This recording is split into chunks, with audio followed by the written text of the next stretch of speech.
ourselves here. Make sure we're both on the microphone good. I can hear you, and I can hear me. All So right. I'm in the right, left. No, I'm in this one, and you're in that one. Yep, we are good then. Cool. All right, I think this is four. Okay. So episode 4. You're my first celebrity. And you've had to stoop this low for a celebrity. Stoop this low. All right, you were on Forged in Fire. I was Forged in Fire, season 4, episode 4, Okay, that's easy to remember. 4 and 4. 404. Yep. I've watched it. I feel like you got cheated. You know, and I've had other people tell me that they thought that Doug took a little bit of a weak swing. It did look that way. And you know, when I was there doing it, I didn't notice that at all. But whenever I watched it, I thought, oh, that little sucker took a weak swing with my blade. But, It really did you know, look that way. And during the show, they commented about how much heavier my knife was compared to Greg's. And Craig's was a beautiful little blade, super, super light. And Dave Baker picked it up and he goes, wow, this thing is kind of hefty, you know. And I said, my research showed that it was supposed to weigh 2.5 pounds, and that one weighs 2.41 pounds. And he goes, oh, and then nobody said squat after that. They never complained about the weight again. They just... So it's like you taught the judges something. I did teach them a little bit, because I made 3 of them that week. I had some issues with steel and oil, and they don't show you everything that went on behind the scenes at my house, but there was so much stuff that happened, you know. Yeah, and I think a lot of people don't realize how that all works. Like, I do want to go back to how you got into it, but as far as the show goes, there's a lot of stuff that they don't show. They don't, yeah, because they fly you out to, at that time, they flew us into New York, picked us up, took us to Queens, pick us up at 7 o'clock, 7:30 in the morning, take us over to Brooklyn to a warehouse. And we would, they take your phones away from you. Like all day. Like all day. And then you get them back that night. But then they take you back about 8:30 or 9 o'clock at night back to the hotel. They feed you and everything like that. But there are so many things that go on that you don't see on TV. You know, they have you come in, they walk in, and you, yeah, that was pretty good. Now let's have you walk in and look around again, you know, and you'll do that 3 or 4 times and have you walk down the hall of shame, you know, and... for winner if you lose. And it's really not a hall. It's the back of the studio there. It's just, it looks like a hall from the way they film it, but it's just the back. And but it's cool, you know. But now, and they do interview after interview after interview for just everything. And you know, they take you through the day before or that morning of, I guess technically, through all the tools. You can ask any questions. You can try out any machine in there that you want. In case you have no experience If with you it. have no experience of it. I've got a buddy of mine that has a Big Blue, and so I went over to his house, his shop, and used that thing for about 4 to 6 hours one day. So I knew exactly what the Big Blue was going to do. Now, his wasn't as big as theirs was, but I knew where I was at. That's the one that's smashing down. Yeah. It's a nice hammer. It really is. It's super adjustable, you know. None of us adjusted it. We just beat the crap out of our steel and ran. Right. And like I said, they do interview after interview and this and that and this and that. Now, when they say you have 3 hours and your time starts now, bullshit is all over. And you really have 3 hours to do. That is real. That is real. That is absolutely real. And you've got 3 other guys in there that are outside their element. They're not in there with their radio and their dog sitting in front of their forge. You know, they're in a different environment. And that's what gets some of the guys, is it's not what they're used to. You know, and specifications and things like that, parameters is what will blow you out of the water on that first section. Yeah. And it's just, you've got the 4 forges, they're all set on kill and they're blown away, and you got those other 3 guys that are running around there, and then there's usually 2 to 3 cameras with 2 guys each, and they're right in your face, and they're coming up and coming down, and they're doing silly stuff to you, and Right. And you've got of course you're wired for sound, and there's another guy with a boom that's him and another guy are flopping around there. So you're dealing with that as well. You're dealing with that. You've got a safety guy that has lost his frickin' mind. He is just nuts. Don't do that. Put that down. Keep it low. You know, and you've got the assistant producer who kind of hates everybody.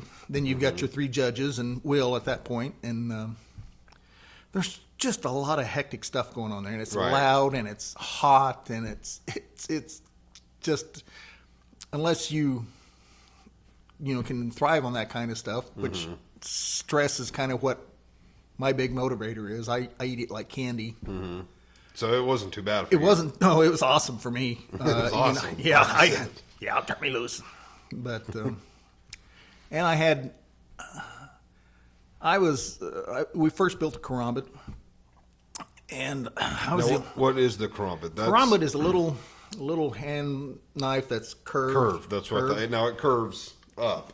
It correct? can curve. It can curve different directions. Usually, okay. it curves up, and it was actually a tool used by Asians. As out there in the fields, and they grab the rice and they were just whacking away, and and the Huns come over the top of the hill and say, "Look, they don't have any weapons," and then they find out these guys have got one of these in their hands 12 hours a day, and they will cut you up like a little bitty sardine, Right. and so we have to kill them from a distance. So get out the bows and arrows. We can't get close to these guys. But it So was actually it was a tool, not a weapon. It really was a tool to begin with, but the big thing about karambits too is, and they caught this on the show, was they're typically small, not much longer than 4 inches. 3 to 4 inches is your average karambit. A lot of guys will make them 5-6 inches, and those suck because whenever you go whipping them around, they'll slice your arm right here. So they're so much they're longer. just too long to really work with. But I knew what that was, and the other 3 guys had no clue. I'd built several. Now that was the weapon they had you start with, Yes, and yeah. you get, what is it, 3 rounds? You get 3 hours to build your steel, and then the next day they have you come back in and you put the handle on it and finish it up, and Okay, so that one's only 2 rounds then. Yeah, you get that's- to make the overall shape. you make and- your first round. You make your overall shape, and one of the guys was not really prepared for a knife like that, and like I said, the other 2 guys had no idea what they were really looking at. We had kind of looked at them, and they gave us some examples, and his was just a little big, or a lot big really, and all of them except mine were very big. They all ended up having to adjust their handles, cut them down, and put the finger hole in the right spot, because the finger hole is not on top or on the end. It's actually off to one side a little bit, so Okay. that your finger comes right in there, and the handle actually lines up in your palm, and the finger is offset with your fingers. And the other guys had to cut all of theirs up, and so I had plenty of time to put my handle on and put a silly, stupid edge on this thing, and Right. Did you use all of the time? I did. I absolutely did.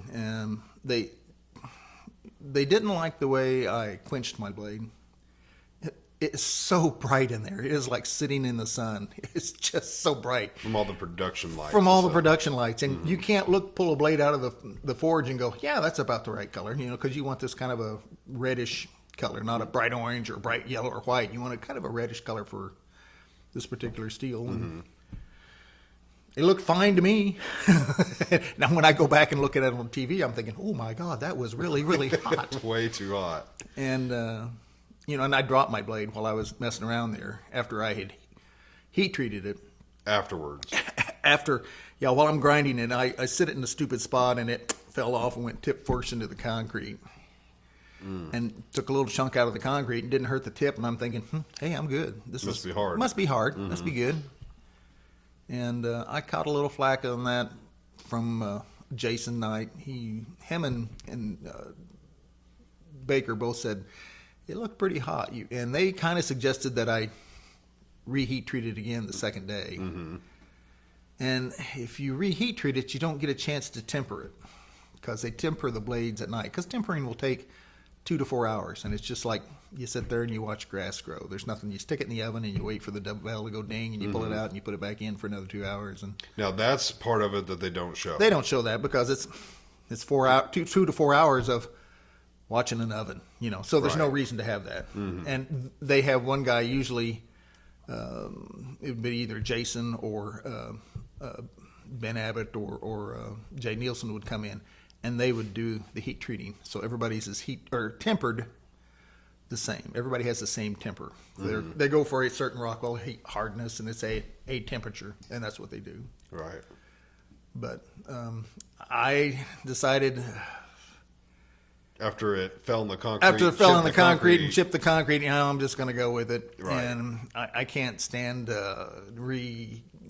quench this thing with the time that I have left because there's no tempering. I'd have to take a torch and that's kind of guesswork at best. Mm-hmm. You're kind of looking for a color of the steel, and it's like, and did it go all the way through? Nah, I don't know. So I just, we'll just go with it. Right. I had two goals. I didn't want to go out in the first round, and I didn't want to win or lose by default, like someone else's blade broke. Yeah, like his blade broke, or it was too short, or mine was too long, or whatever. I wanted us to beat, and go swing through them, and we did that. Now, what was your final weapon? Because it was a sword, right? It was a sword. Yeah. I actually got it with me today. You brought the sword? I brought the sword with me. Okay, that's cool. So it was called a macraca. Okay. And it ends up to be me and Craig Barr, and so they say, you get to make the macraca. The macraca has to have, a 4-inch curve, and it has to have this and that and this, and then they go cut, and Baker goes, you guys better do some research. And I'm thinking, I look at Craig, and Craig goes, I don't know what the hell's going on. I don't know what that is. It looks like a big sickle. Mm-hmm. And there's a little gal, Amanda, that was our handler. We couldn't go anywhere without Amanda. We either sat in this room, or if we went to the bathroom, Amanda went with us and stood outside the door. What's that about? Well, they didn't want us to see anything. They didn't want us to talk to anybody. They didn't want us to do any research or anything like that, or have any communication with the outside world. Not that big a deal, but I didn't care. Mm-hmm. And so we go back, and it's just me and Amanda, and they're interviewing Craig, and so it's just me and her. And I said, Baker kind of snickered about the blade. It's a macraca. She goes, what's a macraca? I said, I don't know. Baker got goofy about it. Mm-hmm. And so she looks it up on her phone. She goes, oh, macraca. And I'm thinking, oh, shit. This is bad. Yeah. So the macraca is supposed to represent the Azende warriors' manhood. Oh, really? Yo, really. What tribe is this? What is this? The Azende. I don't know what this is. They're from Africa. Africa, okay. Yeah. And so a big sword. It's just a pretty good sized sword. And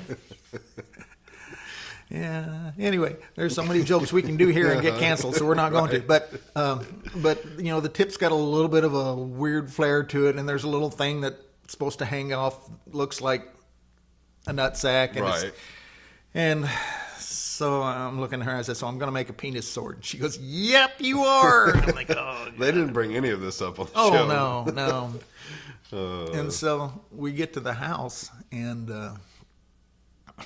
the first day, when you're making a penis sword, the jokes just write themselves. Mm-hmm. You're like, we're trying to throw, trying to work just the tip, or, you're we're throwing Viagra in the oil to get it hard, and they just, and the guys are laughing. They go, yeah, we can't use any of that. Right. We need you to say this, this, and this. Can't use that.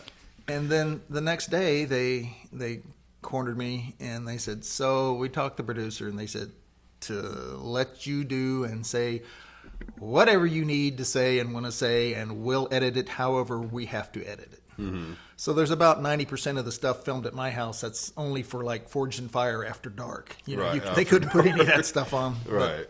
But we had fun, and I had a lot of trouble. I was kind of using the wrong oil, and for some, like I said, I actually made 3 of those things. And the first 2 I could not get hard. I did a 1095, I did a 1075. Couldn't get the oil to work for me, and it had always worked on the little blades. Doesn't work with the big ones. It would not get hard, and so I backed off and went with 5160, which I knew would get hard regardless of what you do to it. It'll get hard for no reason, mm-hmm. And it worked great, and so that's what the blade I went ahead and used. But you had time to make 3 of them. Yeah. See, in the show, they would make that look like that's totally impossible. Yeah. And they show me on the sword making like it's either 3 or 4 quenches. Mm-hmm. I did 12. Whoa. I was really stressed by day. I actually started the third sword like Oh, last 2 hours of about the third day. How many days do you get? You get 4 days of 10 hours and 1 day of 5 hours back then. Now you just get 4 hours or 4 days of 10 hours. So actually I had 45 hours to do Now it. they get 40. Now they get 40. Okay. And then they gave me a couple extra hours because I kept telling them, I said, this is not going to look like the picture you gave me. And they said, what do you mean? I said, to make these requirements with this 4 inches here and this 26 inches here and this, here and here and here, it's not going to look like that picture. They said, well, just do the best you can. And then they called the guys out in Colorado that were working with Craig, and they said, so how's it going? I says, well, Craig says he can't make it look like the picture. He says if he hits all the requirements, it's not going to look like the picture. And they said, well, that's almost exactly word for word what Paul said. Mm-hmm.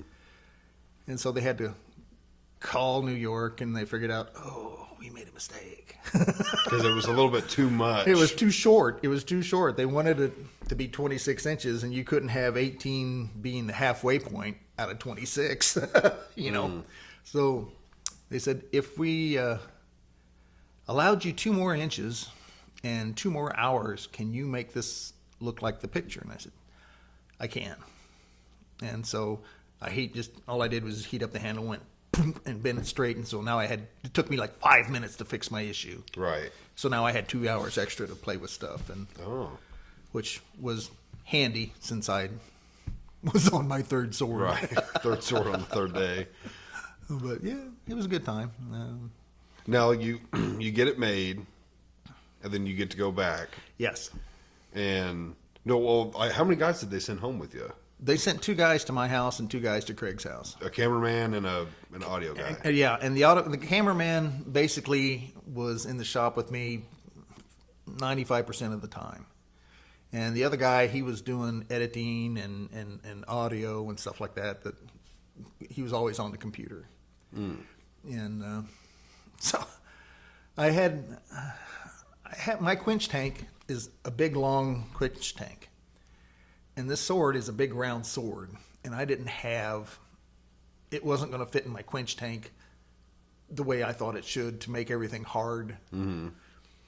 And there was a steel company down the road about 3 miles. And so I went down, bought an 8-inch piece of pipe, brought it back, welded the bottom up, filled it full of oil, and that was my quench tank. And the first time I stuck that sword in there, the very first one, because it's got that curve in it and the leading edge is thin, it bites in there and wedges itself in that tank. Oh. That's what I did. Oh, no. And went to pull it up, and everything was stuck in there, and it was not coming out. And I'm thinking, oh, my God, what am I going to do? And then the back of the blade starts to cool off, and it straightens it back out a little bit and comes back out. And I'm thinking, well, that's good to know. It's going to get stuck. It's going to get stuck, and it's going to come out. So I'm going to be okay. But the guys, when I went to go get that piece of pipe, and I came back, and there's a guy standing out there with the camera, and I stopped real quick, and he goes, "Oh man, can you do that again? I wanted to get a picture. I wanted to video you stopping really quick." Like and you're I said, in a hurry. Yeah, and I said, "Cool. Where are you going to stand?" He goes, "We're just right over here." And I said, "Don't move out of that place. You stand right there. Don't move." Oh gosh. So I go. I got like a 500-foot driveway, and I get out there with my little HHR, and I get about 45, 50 somewhere down and come around the corner of the house and hit the e-brake and spin it around backwards and line it up to the garage door. And the guy goes, "Oh, dude, oh my gosh, I wasn't ready for that." So he gets the other guy come out there, and they have 2 cameras, and they're doing slow motion. I did it 4 times. Oh my God. They didn't put any of that in the show. I was like, I don't remember that being in there. Did any of that? Oh gosh, I need to shut that off.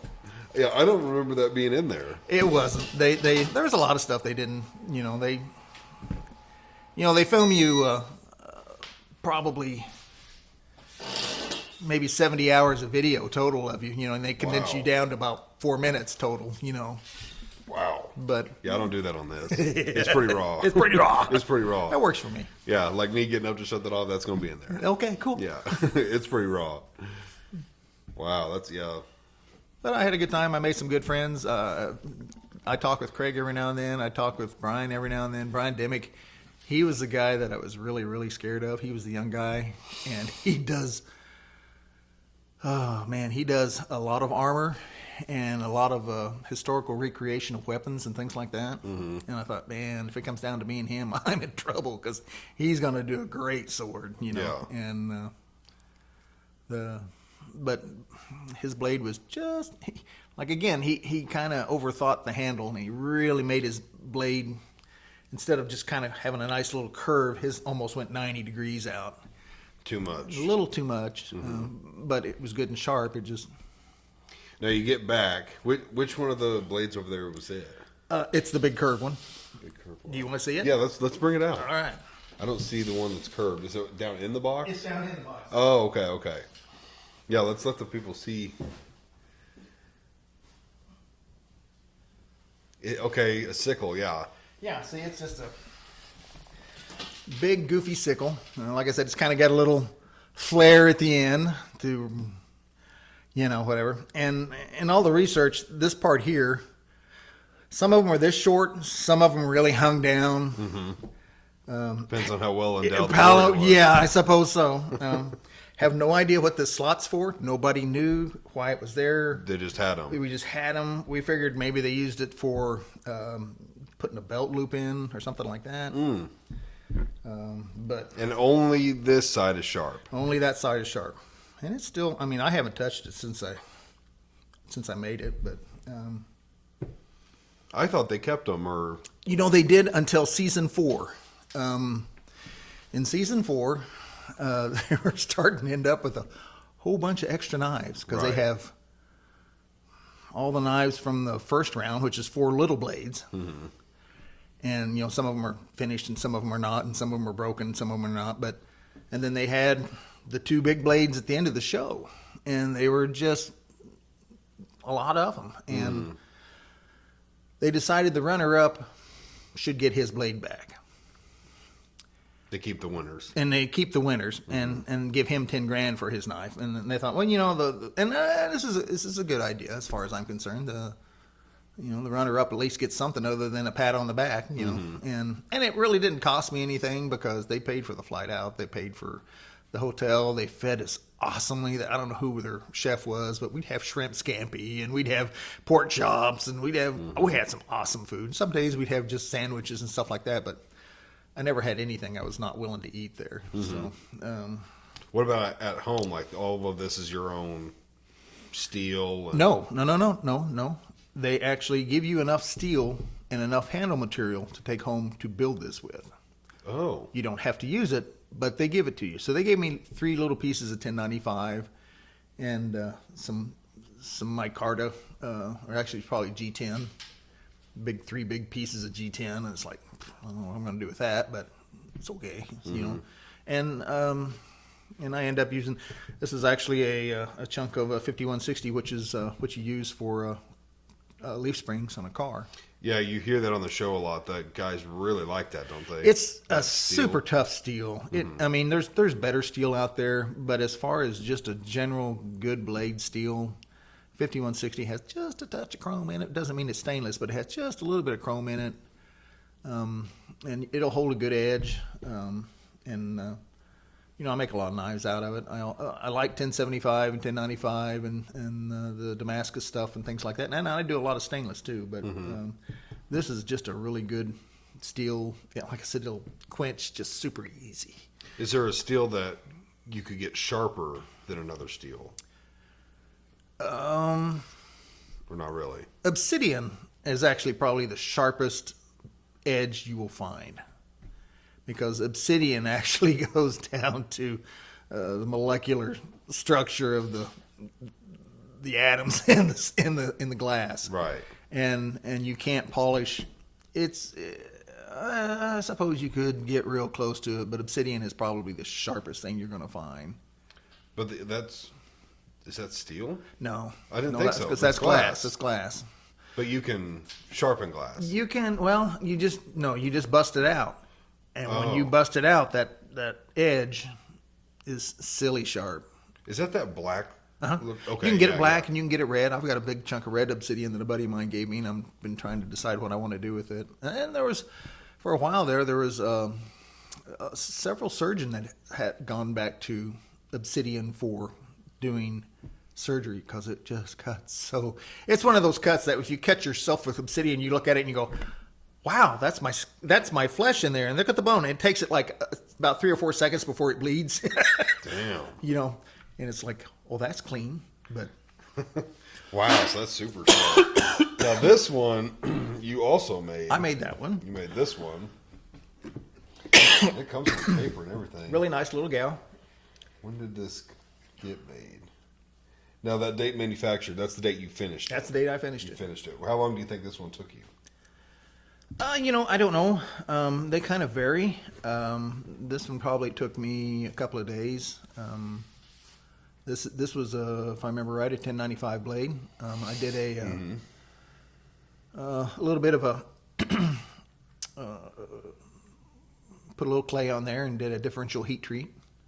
And then this is mammoth ivory on here. It is. What is mammoth ivory exactly? Mammoth ivory is the tusks off of a woolly mammoth. Okay, this that's stuff what I is- thought. Yeah, this stuff is like somewhere between 5 and 30,000 years old. 5,000 and 30,000 years old. You know, How do you get your hands on that? you find a mammoth, and If they sell the tusk. they sell the tusk. Yeah, and you laugh about that, but like in there's a lot of places that there was a lot of mammoths, lots and lots of mammoths, and there are places where, like in Siberia and up north, little guys that go out and sit and waiting on the tundra for the spring to come, and whenever it starts melting, they'll start wandering around and looking for a piece of bone or a piece of tusk or something like that, and then they'll dig it out. And then there's Tibet has a mountain full of ivory and mammoth stuff. They kind of do like De Beers. They hose it out of a side of a hill and throw a little bit out. You know, a mammoth tusk will bring usually somewhere between $10,000 and $65,000 for a mammoth tusk. They're sold by weight and the colors and Wow. because this is all natural. This has not been stained. That is the actual color of the tusk there. That's pretty cool that I have that. Now, how did you get your hands on that? I have a guy. I have a guy. His name is Charles Turnage in Texas. And Charles has beautiful ivory, and I hate Charles so much. I can't hardly walk by his table without going, "Oh, Charles, you're a bad man." I can't. Yeah, I gotta have that piece. You know? I have a 3 pickup rule that if I walk by, and it's not just for the ivory, but it's other things too. If I walk by the tables, because I will, like at Blade Show, I'm walking around a lot, and if I pick it up 3 times, that 3rd time I've picked it up for a reason, I'll buy it. I don't know why I've picked it up 3 times, but I'll find a spot for it. A lot of stuff I'll pick up and put down, pick up and put down, but if I pick up a piece for 3 times, it goes home with me. Right. And, you know, I got several pieces at home right now that I don't know what I'm going to do with, but every now and then it's just like, this blade is talking to me. It needs that piece of ivory that I got down there in the basement. So Right. go dig it out. And Now, Maddie got me this. she did. I think it was for For your wedding? was it the wedding or the 1 year? No, it was for the wedding. It was for the wedding. Okay. Yes. Okay, that makes sense on the 18th. So, let's see. 6 is June. Is that June? 6 is June. Yeah. When did we get married? June 9th. Oh, this is That's a bad the day thing. before? This is the day before? Wow, that was down to the wire. I had it under construction, and it was one of those. I get things in my head sometimes, and I have to build things. And this was one of those that I had kind of started and put away. And she came over and she goes, "Paul, I really want an eye for Sam." I said, "What do you want?" She goes, "Well, I want something kind of nice." And I said, "Well, we can go nice cheap, or we can go nice expensive, or we can go, oh my God, that's a lot of money." You know? Right. And so I had this ivory and some other pieces out there, and I said, "Well, what do you think of this?" And she goes, "Oh, that's cool. I like that." And I said, "Well, I kind of do too." And so I went ahead and put the brass in there, and the She did good picking the mammoth. She did, That yeah, is she did. very cool. again, it's just mammoth, and the only thing about mammoth ivory is you don't want to lay it in the sun in the front seat of your pickup. It'll warp and do crazy stuff. No, yeah, I don't know how you feel about it. I feel like you hate it, but like this knife gets used for nothing. It's for decoration, and that's okay. I have. It's too nice for me. Like I'm hard on knives. Well, I use them to pry stuff together. I've done that before. I've had a guys that I want you to make me a knife. I want this Damascus. Or do a cool pattern of some kind, and I want this and I want that. And okay, whatever. And they'll put it together and they'll go, that is so nice. Now, can you make me one I can use? Right. I'm afraid I'm going to lose this one or tear it up or scratch it. Yeah. Well, scratch it. I mean, I don't make anything that's not real. I don't make wall hangers. If you want a sword from me, you're going to get a real sword from me. It's not anything Right. you can take to cosplay. They're not going to let you in with my stuff. Most of it's sharp or very close to sharp. And so if you want to hang it on the wall, cool. If you don't want to hang it on the wall, cool. I don't care. Right. If you tear it up, I'll fix it. So Yeah, and that's another thing you could fix. Like if you were really hard on this and got a big dent in it or something, you could. we'd talk about you using the wrong tool first. But yes, I can fix it. Right, like if you got a hammer and you're taking the hammer to the back of the knife. No, that's the way you do it. That's how you would do it. Yeah. That's how you would. Well, I mean, like if you had this against like a piece of steel. That knife right there will cut through a 1/4-inch bolt. What? If you were to put this on a 1/4-inch bolt and hammer the back. Yeah, not an 8 like a grade 8 bolt, but you put this on a 1/4-inch bolt. Take your fingers out from underneath it, because when you do that, you can break this one. Don't ask me how I know that. And you take a hammer and you can drive the thing. Wow. Yeah. Yeah, I've never even used it to cut paper or anything. Tom so. taught me that, and we're going to make knives that'll cut a 1/4-inch bolt. And I'm like, sure. And then he starts cutting these bolts, and I'm like, oh my god. And that's how I broke my finger. You were trying to. I had a class. I taught knife making for Tom, and I was his instructor. And I had some guys. I said we were making these little Damascus blades, and I said, when you get done with these, you can use them for anything. You can, take them hunting, fishing. You can chop wood with them. You can cut a 1/4-inch bolt if you want to. And these two guys went, yeah, Roy, whatever. And I'm thinking, I'll show you, knotheads. And so we would normally have.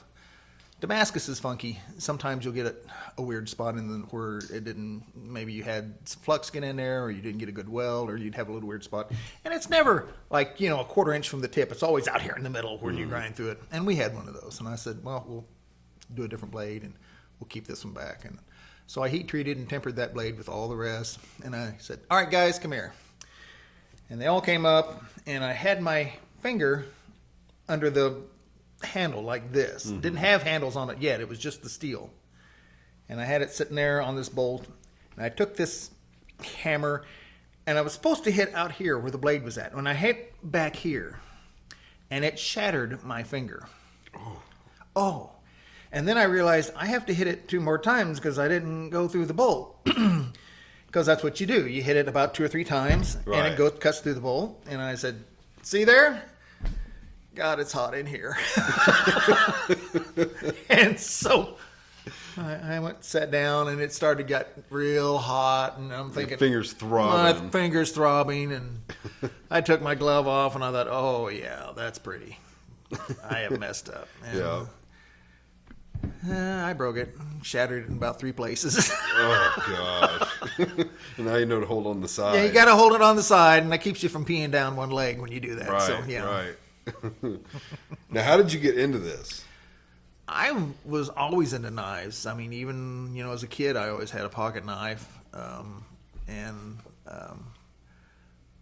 guess I was about 16, 17 years old. I bought a Olson throwing knife. I still got it. And I had that thing with me all the time. It was always in one of my cars, or always in my boot or something like that. Just always had it. Mm-hmm. And, I didn't really know a lot about steel and stuff like that. And, as I got older, I got into hot rods, and I got into, fit and finish and stuff, things like that, and how to shape things. And I found a piece of steel when I was working at one of the plants, and I was walking along with a welder buddy, and I picked up this piece of steel, and I said, what is this? And he said, well, that's stainless. And I said, And at that time, stainless blades were, kind of a big thing. And I said, "Can you make a knife out of it?" And he goes, "Yeah, you can." I said, "How do you do that?" And he goes, "Well, you grind or file or cut away everything that doesn't look like a knife, and then you heat treat it and you temper it and you put a handle on it and you got a knife." I said, "Cool." So I took it home and I ground it and filed it and just it took me a couple of weeks doing it by hand like that, not knowing what I was doing. So you're not like heating it up and No. It's stainless. cutting the shape out. Yeah, I actually just like a little one horse grinder. I kind of made a shape, and then I started with my files and started just filing it away. Mm-hmm. And I brought it back to him. And I said, "What do you think?" And he goes, "Boy, that looks good." And I said, "So what, do we heat treat it and temper it?" And he goes, "Yeah." And I go, "How do we do that?" And he goes, "I don't know. I'm a welder." And I'm like, "This does nothing for me." So right. I talked to the machinist who did do heat treating, and he knew of heat treating, but he knew you had to go to a temperature and quench it, and a temperature, and all these temperatures were given to him by an engineer. So he really didn't know what to do, and I didn't either. And so I kind of put that off to the side, and it's on my bench right now. It follows me. I always have it on the bench somewhere. Mm-hmm. Your first knife. My first knife is on the bench. And then a few years later, somebody said, "No, leaf springs are good blades." And so I kind of made a blade out of it and tried to figure out, I kind of heated it up and didn't know really what I was doing. And finally met Tom McGinnis in Ozark. He was Ozark Knife Makers. And he was giving knife classes. And so I took a class with him and learned, everything I could learn from him that day, or 2-day class. And he looked at my knife and he goes, "Man," he says, "your fit and finish is really good. How many knives you made?" And I said, "Well, just that one." And he goes, "Really?" And he says, "I want to see some more knives out of you." He says, "You've done a really good job." I said, "Well, I understand fit and finish. I didn't understand heat treat and tempering." Mm-hmm. And it varies. It's different recipes for different steels and different temperatures for different steels. And at this point, how old are you? A lot older than you'd think. I was probably late 40s, early 50s. Okay, so there's a big gap. Yeah, there's a big gap. I had made a couple, 2 or 3 knives over the years, but again, I didn't know what I was doing. So they were kind of junk. A lot of times what I would end up with would be a real pretty piece of steel that looked like a knife. Mm-hmm. Because until you heat treat it and temper it, it's just steel. Not all steel can be a knife. Some of it doesn't have any carbon. You got to have at least 0.5% carbon to hold a good edge.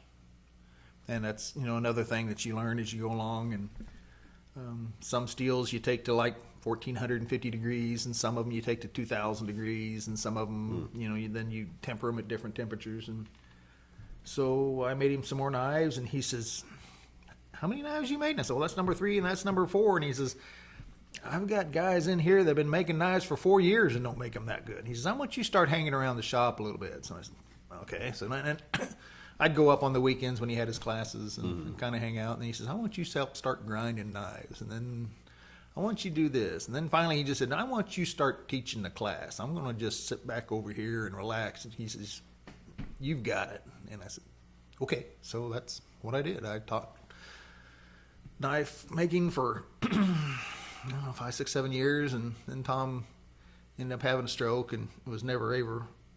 And I really just was up there for him. I wasn't like it was the sort of thing. I made a little money, but it wasn't any money that was exciting for me. It wasn't thousands of dollars. What I learned from my students that didn't know what the hell they were doing was invaluable, because you'd have a guy who had never picked up a big knife or never done any grinding or something like that. And I'd say, "How'd you get that on there?" And he goes, "Well, I did it like this." He's, "Shit, why didn't I think of that?" And I would just learn stuff. You learn stuff from stupid people because they don't know any better, Right. I have It's no like idea. A different way of looking at it. Yeah. And it's just like their first time, and I'm going, "Oh, man, that's been right in front of me all this time." Makes so much sense. Of course. Right. And that was the invaluable part to me, was a lot of the stuff that I picked up there. And of course, then I had made a couple of swords before I was on Forge and Fire. I'd made a katana, and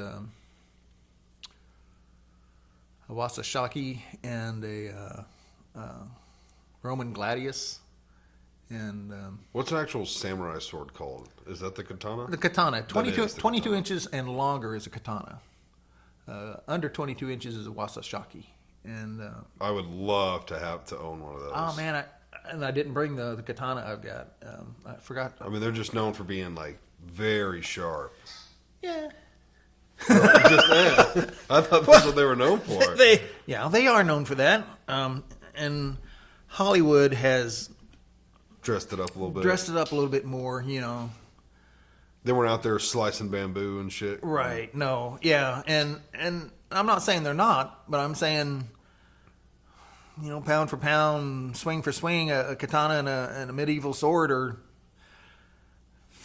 you know, and then they talk about medieval swords, about how big and how heavy they are, and when you do them historically correct, they're not that big a deal. I mean, now some of your, you know, your Zweihanders and you know, your big 8-foot blades are going to be heavy, Yeah. but you know, your average medieval sword, you know, they're 2.5 to 3+ pounds, maybe. Well, one that comes to mind again from a movie, Lord of the Rings, Aragorn Yeah. sword, that big two-handed one. I mean, it looks like it's got to be 6+ feet tall. I mean, would you make a sword like that? Would that even be? Oh yeah. Would it be usable? Oh yeah. I mean, you definitely have to swing it with like two hands. Yeah, well, you know, and that's the thing. They're not quite as massive as this thing is stupid ungainly. This thing it was a one-hit wonder. Mm-hmm. The Azendi took no prisoners, and this was why. Because prisoners you have to feed, or you have to heal them, or you have to do something with them. Right, You smart. take their head off, no problems. Can I see this? I want to. Sure. I want to see the weight. I want to see. That's actually like a really good weight for wanting to swing through Yeah. somebody. It's got enough weight to carry it. Oh, through. that is the thing, and that's like on your medieval swords. You know, everybody asks me, well, what's the perfect palm weight? Well, it depends. The pommel will change the way a sword handles. I feel like this thing's got most of its weight Oh yeah, right there. Yeah, I can feel the weights out there. once it goes, you are not going to parry that thing. Right, that's my thought. I mean, when you were to swing this thing, it's got so much weight out front. Right. It's just going to keep going. Right. Well, and if you want to talk swords, Yeah, he's got some what goodies weight over there here. it is? What is it? That weight, Oh, this weight. 2.5 pounds.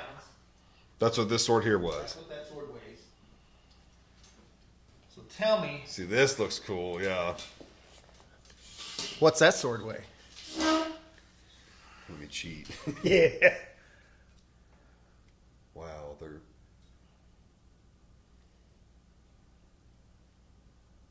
What was this one? What you? 2.5. I'm gonna say 2. That one's closer to 3. But Really? because of the pommel, Oh, it's got. it balances it so well. That's why I went like this, and I was like, well, this kind of feels a little more. Wow, so this one's actually heavier. Just a touch. It's and then like I said, actually, it's historically correct as far as a lot of stuff goes I there. want to stand up with this blade. So that be aware that one is kind of sharp. Okay, I won't touch it. Well, don't touch me with it is the thing. Right. Wow. Yeah, this feels like. How long is this blade? I believe that's a 34-inch blade. I mean, that feels. Oh, because overall it's like 40. Perfect. Oh yeah. Even one-handed, that feels pretty good. With two hands, I mean, you can. So that's toss what they somebody that's what they call a hand and a half sword. over. Hand and a half. Yeah. That's why you don't have like a full true. You don't really have a full true, But you can. but you can. Wow. So there was a guy by the name of Ewart Oakeshott back in the late 50s. Started doing research on all the medieval blades he could find, Actually, right here. and Is that good? yeah, that's fine. Just don't cut anything with it. But the That's cool. he went through all of the blades he could find and figured out that there was different, probably 25, 30 styles and lengths, and they all fell into these categories. And so this one is actually what they would call an 18B. and the that one was made out of that one was actually made out of 5160, and then the guard on that was a railroad spike. Swear to God, Should yes, you it be was. saying that? Yeah, well, it was a gift somebody gave gift, to there me. you Yeah, go. yeah. I don't know where they got it, Right. and that is true. I have never collected any railroad spikes. I got a bucket of railroad spikes, and just buddies will bring me, here, you need some railroad spikes. You make knives out of them. And I'm like, no, yeah, sure, thanks. You know, Be like, where are you getting those exactly? but and then the pommel is actually a part of a truck axle. Now, how did you get this fancy design? I made that. Just filing it down. Yeah, I've got a I got all kinds of stuff, but I've got a metal lathe, and I kind of turned it down to what I wanted, and then that little crown is serves a purpose. So that blade will come apart. You take like an 1/8 screw or 1/8 drill bit, slide it through the holes, and it will just twist right off there, and you can take it all apart and clean up inside, like if you need to get rid of DNA or something like that, and then you can put it back together. You gotta, I was not expecting that. I was thinking you were going to say like moisture or sand. Of gas, yes, that's what I was thinking too. DNA. It came out wrong. I spelled it Right, wrong, right. and but no, that's and typically the swords back then didn't go together like that. They would peen the end of it over. Mm-hmm. What happens though is the wood on the handle will slowly over time kind of dry out a little bit and get a little smaller, and make it a little bit loose. And if you've got a setup like that, you can just tweak that a little bit and take all Retighten that. tighten it back up. Now, would you say you do this like full time now? I mean, how? No, I'm retired, and this back when I was working, I probably made a lot more knives when I was working because I needed the release. I needed to clear the head. I needed to go out and beat steel because I couldn't beat my buddies at work, Right. And so, and there was a lot of stress with what I did at work. If I made a mistake, it was millions of dollars that I could screw up. I had kind of a job that was under scrutiny by the government and everything like that. So I just had to be perfect. It had to be right. You were accountable for everything. And so I would Right. come home and I'd make stuff. And now I'm retired and I kind of do it for fun. I still get good money for my stuff, but I don't have to go out and do that to just clear my head anymore. Now Right. it's a joy to go out there and piddle with something and How many, do you think you're selling a year? This year, not many. I kind of ended up with COVID at the end of last year, and it just took me forever to get back. Mm-hmm. I used to try to make about 20 to 25 blades a year. And this year, I might have made 6, and I'll be finishing up a couple more here pretty quick because Christmas is coming up. I've got a Templar sword I'm making for a guy in Oklahoma City that. Again, I was not paying attention, didn't think about it, and I stuck the blade in the wrong oil, and it quenched it too quickly, and I wasn't paying attention. And as I was polishing it last week, I found a crack in it, and I thought, damn it, now I got to start over. So I had to start all over and beat out into a piece of steel. Right. And the forging the blade part of it takes about, on a sword, will take me about 2 or 3 hours, but it's all the refinement and the balancing and the polish work that takes me a long time. Well, what do you do with a blade like that that's got a crack in it? Depends on where the crack's at. If it's out towards the tip, you make a shorter sword. Just cut it off. But if it's up closer to the handle or in mid, sometimes it's like, I don't know what to do with this. So it kind of goes into the corner until I decide if I want to if there's enough there to make a good dagger out of, or if there's, I do a little destructive testing. I know that one will break. Mm-hmm. You have to. Right. That's part of making sure you're still doing stuff right. And I check the hardness of every blade I make. I make sure that Knives, I try to keep between about 59 and 60 Rockwell hardness. Swords go considerably less. They'll be between 50 and 54 is kind of what I shoot for. It's high side of 54 maybe, because and that was the swords were like that. You want the sword to bend, Right. you know, because if you're in a fight and all of a sudden you break your blade off and all you've got is this, and he's got 4-foot blade, then you got to hope that he's got heavier armor than you because you're going to run. And, You're gonna run. but if you've got a bent blade, you can at least have something to club him with, and then if you get lucky and kill him, then you can stand on that thing and straighten it back out and go back to Right. work again. You know. Right. But Now, you don't have to answer this if you're not comfortable, but this blade, This something like this. Yes. What's that cost?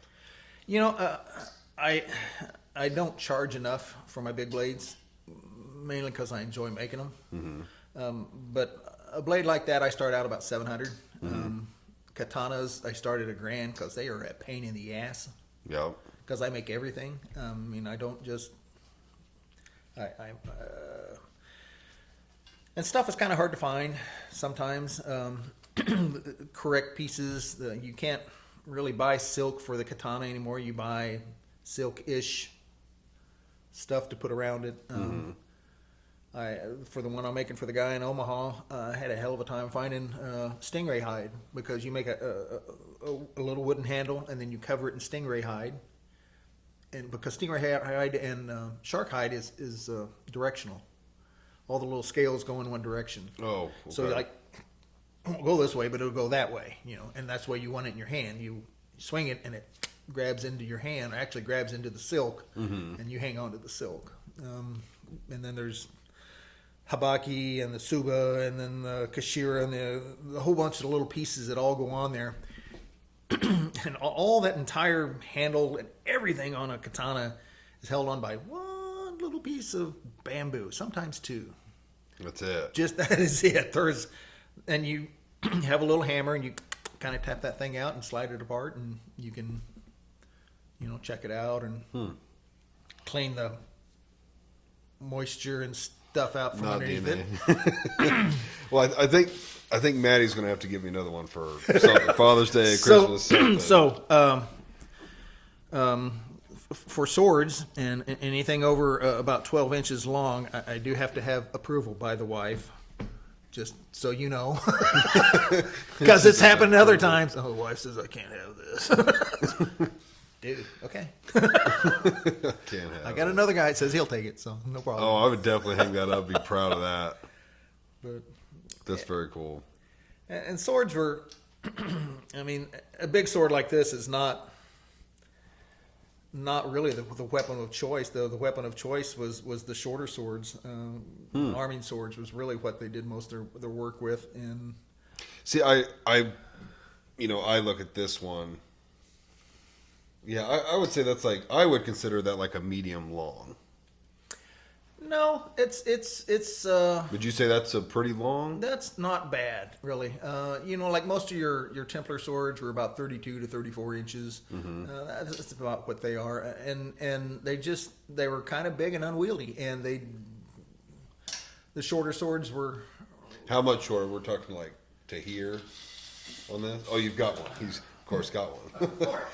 Yeah, because if I was to think, a really big, long sword, I would think like another 2 feet on this thing. Now, this is an arming sword. Carefully put this sucker down. Okay, now this looks like something from like the Roman Empire. Yes, no. Yes, No, it's actually more. That would be a 12, oak shot number 12, and that was their go to work sword. That was pretty much what they used, and after armor came out, things changed a lot. How sharp is this? That was not sharp. Not sharp. No. Okay. Yeah, sometimes it's hard to believe that. I don't know. You just look at it. It's like, I guess if I swung that as hard as I could, it would go through someone's arm. This sword here would take an arm off. It does not take near as much force. I think about 8 pounds of force on a big blade, which is not a big swing, to take an arm off. really. Wow. Yeah, it's not as much as you think when they're sharp and they're big, and have a little weight to carry with them, and you've got, like I said, that extra your swing, your arm length, and another. Plus the blade. You got a lot of speed out there that just Right. blows through. Now, who would have used this? A lot of guys. Like I said, that was your general blade. Most of them had usually this style blade. Mm-hmm. That's just what they used most generally. That was your peasants and people like that didn't afford swords very often. Right. And given the choice of a sword, or this sword or that sword, and a 6-foot poleaxe, I'll take the poleaxe, The poleaxe. and I will kick your ass. Really? Kill you, yes. Because you have so much more reach. You've got a lot of reach, a lot of momentum. If they're not looking, you can just get so much speed. Probably go through armor. Go through armor a lot of times if you hit it hard enough, or depended on the armor. When they started making carbon armor, it was harder to go through, and that's where these swords. So after this blade, they came out with a thing called an S-Tech, and the S-Tech was actually thinner and got much more, much thinner, Gosh. much thinner through here. And they would, and most of these blades aren't sharp down in here. So Is they that would- one? No, not too bad. It's not. But they would grab them like this and use them to guide them in to get between those chinks of armor. Yeah. And the S-Tech was so thin it would do that. And after the S-Tech came the little rapier, the little Three Musketeers. Yeah, I was just about to ask about that style. That's where those came from later on. And because you can stand out here with a blade like this and an axe and beat on a guy with armor all day long, and you're just going to wear yourself out. But if you can get in between those little chinks of armor. And that's where those really thin, almost like flexible needle type Yep. sword. He may not die right now, but he's going to bleed out sooner or later. Just from a little poke. And the thinner blades like that, you would have what they called gaberson, which is like a linen, maybe wool, usually linen. It was be 7, 8, 9, 10 layers of linen together, and that's what everything kind of attached to. Then you would put chainmail over that, and then you would put your armor over that. And the chainmail was there so that this kind of stuff, if you went through the cracks, wouldn't go through the chainmail. Right. But that little thin blade Would. It sounds like it would have been very hard to kill someone It in a was. full suit of armor. Yeah, and then we invented guns, and shit was over at that point. Right. We didn't care. Right. Well, you say that they made bulletproof vests. Oh and- yeah. Yeah, they adapted, but it's yeah, much you- harder with Hey, the sword. you take a and full armor. 45 to the chest, and you're wearing a bulletproof vest. Somebody's going to help you get up. Right, that's true. That's very true. But yeah, no, armor's cool. Did you bring? I did. You did. This is one of my favorite pieces that I've ever seen from Paul's. Yeah, there it is. Yep. Very cool. So go ahead. Okay, it's a right hand. Okay. What size glove is this? Large or extra large? Larger. Okay, good. So Yeah, this. yeah, just don't snap your fingers. We'll lose half the population of the world. Yeah. That, I mean, if people can see that. How much time is involved in that?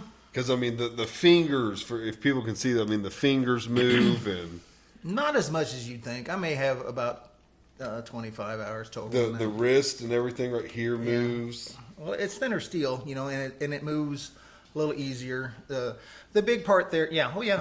All you got to do is be able to hold onto a sword, Which you can't easily. which you can easily. It's not much worth picking your nose or scratching your ass, but you can hang onto a sword. So Wow. I feel like it'd look more appropriate in that one, but that is, yeah, that's my favorite piece. I don't remember where we were when you brought this out, but I was like, absolutely no way. He's making, how do you get it off? you just grab hold of the steel and pull it off. Yeah. No, you are working on a full, how far are you? I'm not. I've got part of the helm done, and the van braces. I've got to make a pair of these for a guy in Texas. He's just wanting the hands. He just wanting the gauntlets. Gauntlets, yeah. And they're going to be, of course, I'm making those out of stainless, and they'll be more of a German Gothic. They're a lot fancier, a lot more fluting. The Germans and the Italians made the coolest armor. In fact, the Italians made some of the best swords. And what they would do is they would send just the blade. They'd have a crate of blades, and they would send them to whoever had the money. Oh, like selling them to countries for right. Yeah. And then they would put on the pommels and the guards and the hands and the grips and everything like that. Which would you say is a lot more impressive back then compared to the technology we have now? Yeah, if you look at all the old, like I spent several days in England. I went to the Tower of London, which is not a tower. It's actually 13 buildings around a court. Really? Yeah. It's not. I mean, they call it the Tower of London, and it goes up like 3, 4, maybe might be a 5th floor in one part of it, but it's not really what you'd call a tower. Right. It's about 13 buildings all around this one little court area, and they had a lot of armor there. And then the Wallace Collection has a lot of armor, which is another great museum to go to. They brag. We have 13 Rembrandts. 6, possibly 7 of them are fake. We won't tell you which ones. Now that's a painter, isn't it? Yeah. Yes. And then went to Leeds. In Leeds, they have the Royal Armory, and there is a lot of stuff there. It's just all armor and all swords and different things. And they've got displays going on where they'll have 2 guys come out and beat the crap out of each other. And you know, your armor is, again, you watch Hollywood and they have people being hoisted up by block and tackle to get onto the horses. If you can't fall to the ground and roll up and jump up in a couple of seconds, you had bad armor. They were that flexible. They were that flexible and that light. Yeah, there was really about 3 different kinds of armor. There was the parade or the birthday armor, which is a lot of what you see in the museums. That was maybe worn once, maybe twice. And that's wide. And it was super light. And then there was actual battle armor, which was a little heavier. It would probably weigh somewhere in the range of 45 to less than 55 pounds. And again, you want it somewhat light because you want to be able to move and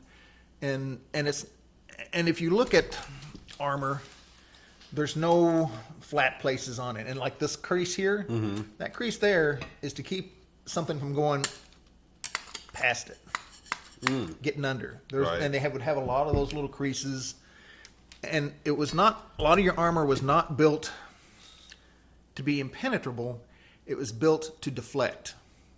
You want that force to come at you and go off. You don't want it to go into you because that will knock you down. That will hurt you. You want that force off of that blade to go off your head, off your shoulder, off your whatever. You want to it be deflected. That was what the deflections were a lot. And what was the third? The third is your jousting armor. Okay, that's what I was about to ask about. Yeah, and that stuff is quite a bit thicker. In fact, a lot of jousting armor, the head is attached, and you can't even really turn it. It's just all, one big piece, and it's kind of mounted on the chest plate or the cuirass, and then the one side is usually a little bit heavier than the other. The side will have more armor over here, and this one will have a little hook here for the lance. Okay, it's called a lance. Hello. Yeah, right. It goes right in there. And right. And that seems so suicidal.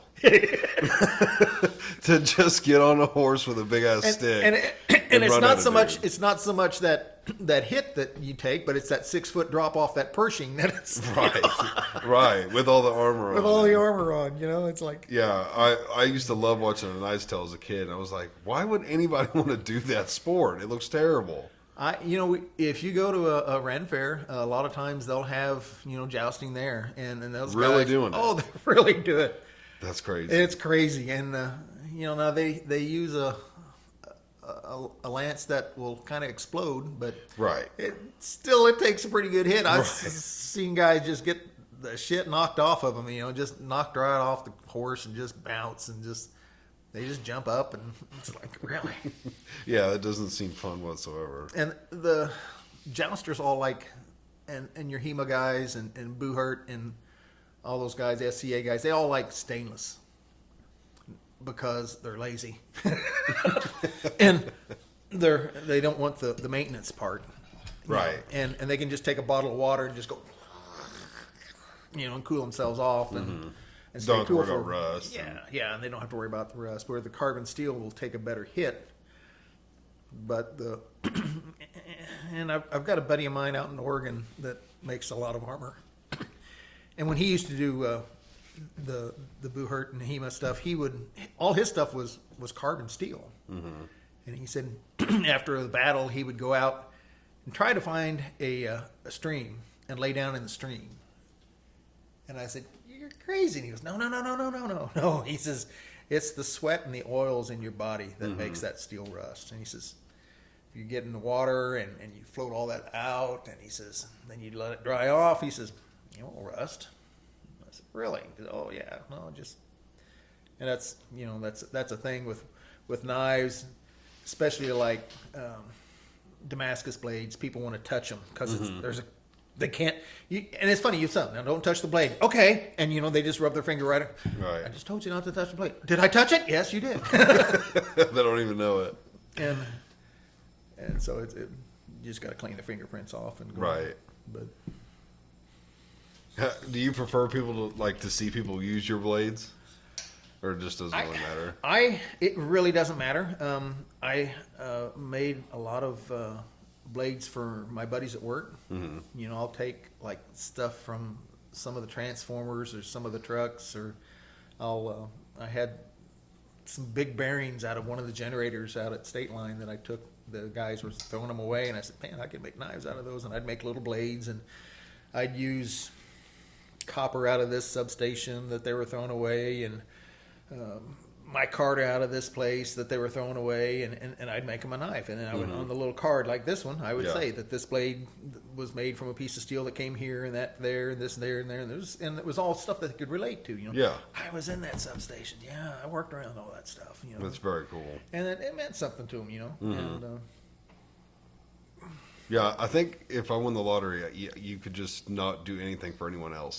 You would just make stuff for me. I'd have a room in the house just dedicated to knives, swords, daggers, armor. Maybe something. Is there anything you've never built that you've wanted to or thought about? That's a problem for me.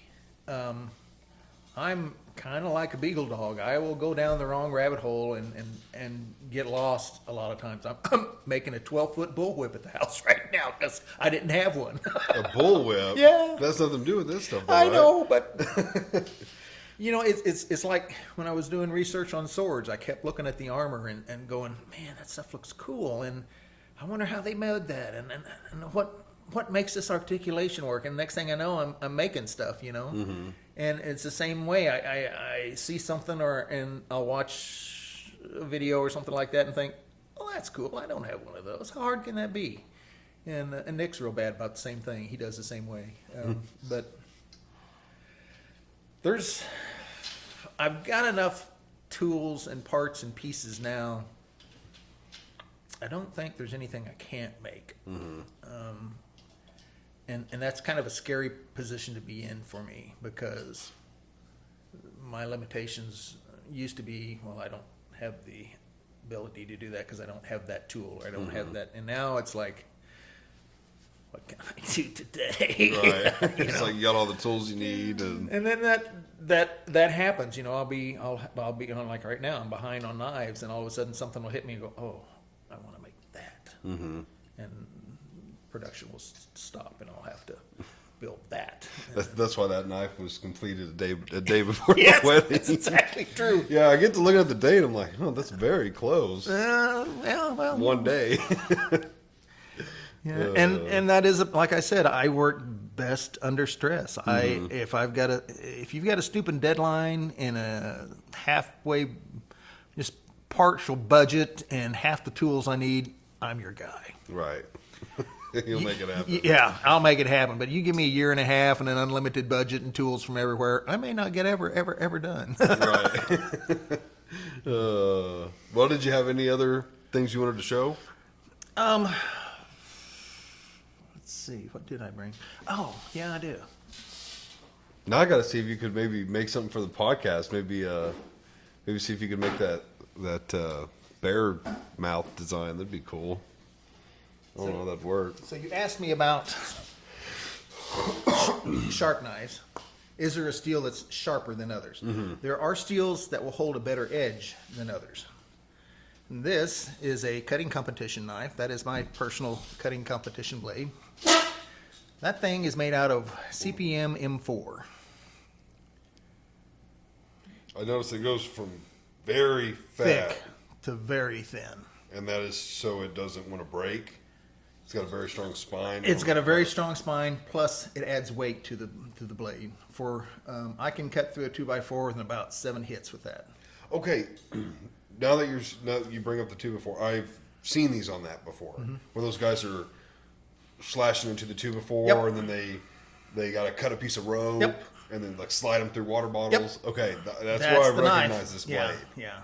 Okay, now at this moment, is that you would take this to a competition sharp? It is. Okay, I don't even want to like mess with it. I'm afraid if I pick it like that, I'll slide just a hair. I don't know that I've touched it since the last competition, but I've used it and turned around and gave it to Nick, and he used it, and I got second, and he tied for fourth with it with nothing touched. Wow. And that was his first competition ever. So Now, what about this allows you to get it that sharp? it's CPM M4 is incredibly hard steel. Mm-hmm. Oh my God!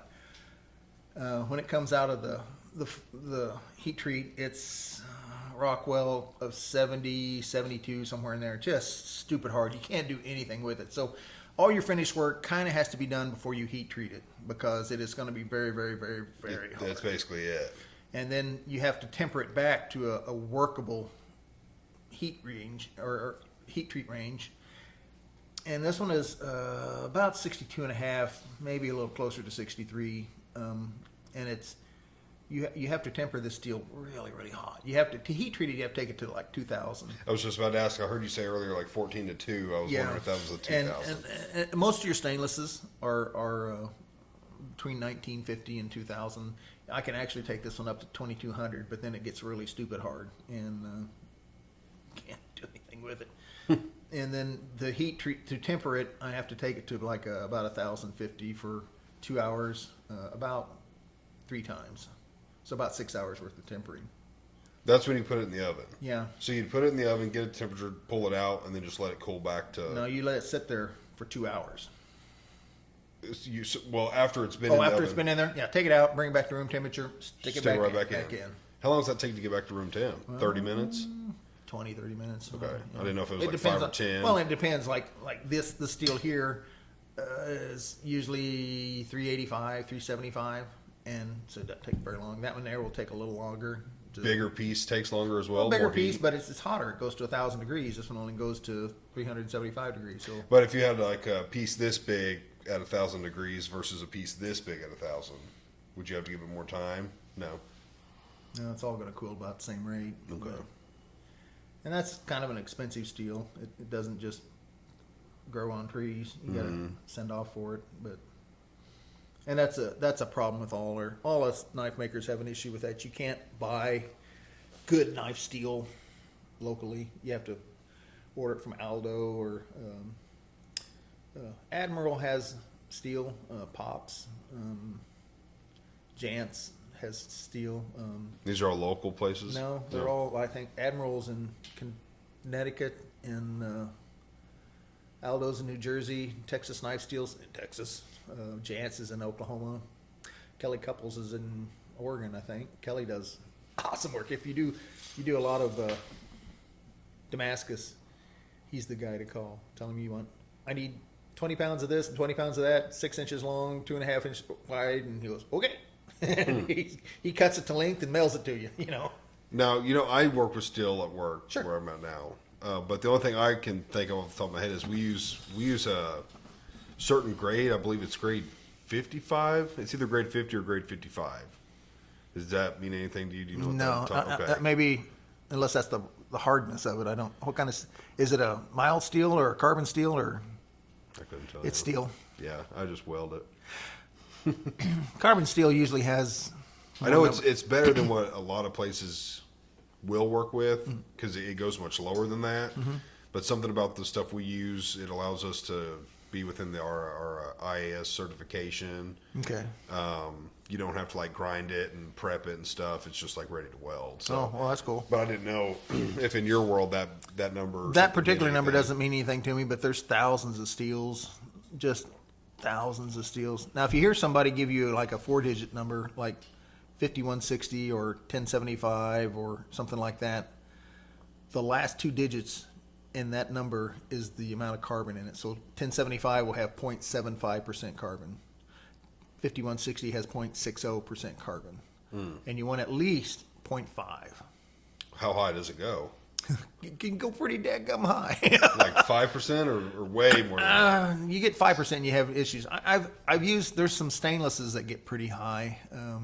I think I've seen as high as 2%, but I've not ever used that. I just looked at the molecular structure and thought, wow, that's a lot of carbon. I think I've used some steel that's like 1.5, and bearing steel is usually 1%, close to it, 52-100. But and there's, like I said, there's some stainlesses that are just god awful high. But Yeah. We got a lot of stuff out here. I've never had this with anyone else. Sorry. No, it's I got awesome. toys. No one else has ever brought stuff. Well, This is cool. Yeah, that's what I was hoping for. yeah, well, like I said, keeps me out of the bars. It keeps me entertained. Yeah. And like I said, I'm real bad about seeing something and going, how hard can that be to build? I bet I can make that. You know. And next thing you know, I'm into it. So What is the longest sword you've made? I have got a pair of. Well, actually, I only have one. I've got a Scottish Claymore at the house right now that is 62 inches long. Okay, I forgot I wanted to ask you about this. Yeah, like Braveheart, William Wallace has that massive sword. Is it comparable to like that? That's what it is. Yeah. So, and if you look up Scottish Claymore, if you Google it, that's what you get. It's this monster, 5-foot sword. In the reality, the first Claymore was much smaller than that. There was actually a Claymore that was considerably shorter and had a little bit of a curve in it, and that's the actual first Claymore, but that's not the one that everybody thinks of. They think Right. of The the William monster Wallace, one. and the one I'm making right now has a Damascus center and then 1075 edges on it, and it'll be pretty blade when I'm done with it. I'm just Would that would be a two-handed sword? Oh yeah, yeah. And then they really weren't your big Zweihanders and your Claymores and stuff like that really weren't designed for battle per se. I mean, they kind of were. You had a dude that was like 6'8" and 300 pounds. You Well- put one of those in his hands. No, they were actually set up to take out the horse. Oh, that makes sense. Yeah. That makes a lot of sense. Have you ever heard of the Lippenzahner horses? Lippenzahner stallions? There's if you look this up sometime, or you can look it up on Google, there's a Lippenzahner stallions, and they're born dark and then they turn white. And they do this incredible routine where they prance around and they jump up in the air and they kick and they stand, and those are actual war horses. Yes, it's pretty to watch them, but that is another weapon that your knights used in battle. Your horse was here in America. We just use horses to get from point A to point B. Right. Your Europeans used horses as a weapon. Trample people. They were trained To hit people. to hit people, Trample them. hit them in the front, hit them in the back, and if you watch them, they stand up and they rear up, and they do that for a reason. They jump up in the air and they kick back, and this is all stuff that they were trained to do to be a weapon. We don't do that. We didn't do that. We just chase after buffalo and stuff like that. Right. Bites. But those big... I've seen that in movies. Actually, I'm trying to think of I don't know if it was Braveheart or an iconic scene that I can think of where the dude rears up with the sword and takes out the horse. Yeah. Yeah, so that's what those would have been more. That was towards. pretty much what your big swords were for. You know, that's kind of cruel when you think about it, but Right. it was war, and Right. you didn't Versus kill me that. get trampled. I was going to say, if you didn't kill that horse, there's a good chance he was going to kill you if you Right. knocked the rider off. You know, Right. so because they had a bad attitude. Right. They didn't like anybody. So, Yeah, that's true. but yeah, there's just so much research and stuff that you can get into, and that's. I'm a little bit of a history nut, so I kind of fall into some things that maybe should, maybe shouldn't go after. Just like, oh, that is so cool. How do I make one of those? You know. Right. But Well, I think that was a good one. I can't really see what that says. I think we've been almost an hour and a half. Really? Which is kind of what I've been sticking to, somewhere around there. I got stories. I can tell things. So yeah. Well, did you really bring pumpkins? I really brought pumpkins. All right, let's go slice a couple pumpkins. Hey, out. we can do that. We We'll- can film that too. we'll take that out Yeah. there and film it. Yeah, we can film Sweet. that. All right, yeah, that was let's see, episode 4, I believe. So with Paul Brown, and like, share, and subscribe, and we'll see you on the next one. Let's go Look slice up- some pumpkins. Look up Brimstone Knives. Yes, yeah. I didn't know if you wanted to Yeah, advertise with Brimstone Knives LLC. I don't put everything that I make on there, but Facebook. What do you Facebook. want? Facebook, okay. I got Facebook. Instagram has kind of got cranky about knives here lately, and they've been banishing some of us off of the Instagram. Really? Yeah. But do you have an Instagram for it? I do. I don't Okay. use it much, but I have all the work that I want to do. I really don't have to advertise a whole lot. Right. that's why I was like, I don't know if he really wants to advertise or not, but Yeah, this keeps me out of trouble. and it's Brimstone Knives. Brimstone Knives. Brimstone Knives. Okay. All right. All righty. Let's go kill some pumpkins. Hey. That was a good I don't know if I know what I'm doing. I'll watch the expert.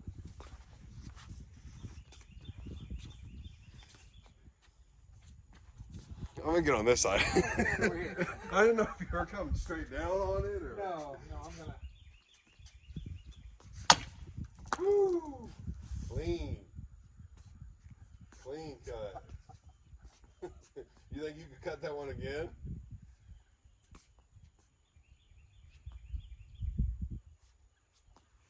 I'll do that in golf. The old baseball swing here. Yeah. Like it was nothing. Now, there's not much resistance there.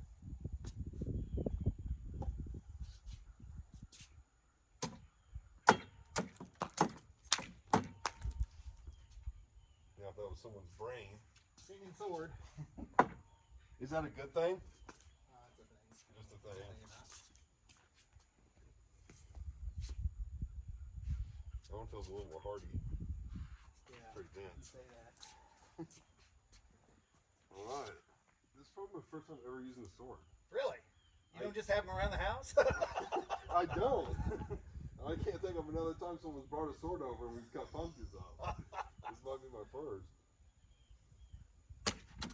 Woo! Dang, that was like nothing. That wasn't even a real swing. I wanted to make sure I hit it. That was like nothing. Yeah, like I said, it doesnn't take much to take a person's arm off. I would imagine it doesn't, because yeah, I barely swung that. Yeah, I'm sure you really come down with some force, and Right through bone and everything. it's pretty impressive.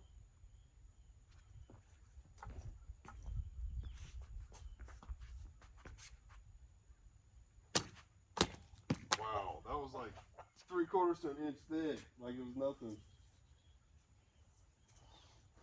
I'm kind of impressed with that. I'm gonna have to get a sword now.